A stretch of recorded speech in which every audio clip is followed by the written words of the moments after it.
अगे एक दिन बात नहीं करो ही घर में घुस के कानो है गे। एक दिन बात नहीं करो ही घर में घुस के कानो है गे। कैसे तोड़ी देवारा से दिला भातारो से ज्यादा मानो है गे। कैसे तोड़ी देवारा से नाता भातारो से ज्यादा मानो है गे। लगो है सखी गरमिया पंखा हौकी हौकी के खिलावो है गे। लगो है सखी गरमिया पंखा हौकी हौकी के खिलावो है गे। कैसे तोड़ी देवारा से दिला भातारो से ज्यादा मानो है गे। कैसे तोड़ी देवारा से नाता भातारो से ज्यादा मानो है गे। जहरा music recording studio Sheikhpura Dhanaur.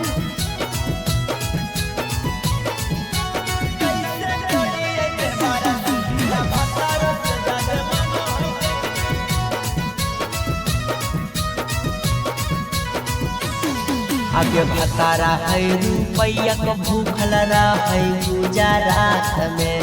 देवारे मोलायम करे भोरावा ठोरावा चाट के हेगे।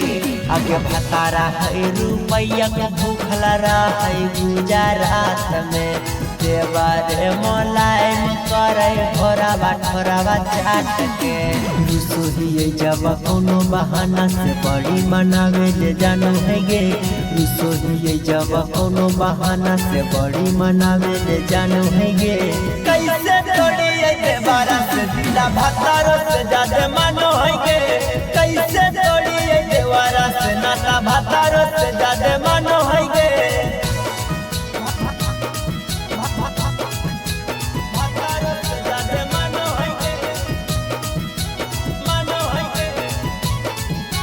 मिक्स बाय विकास बिहारी।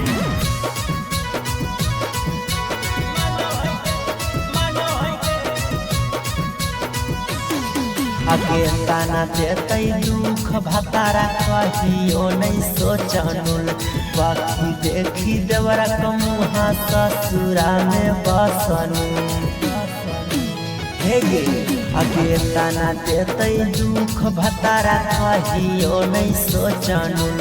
बाकी देखी देवरा कमुहा ससुरा में बसनु। आगे विकास बिहारी सोनू सूरतिया देखी देखी बड़ी कानो है गे।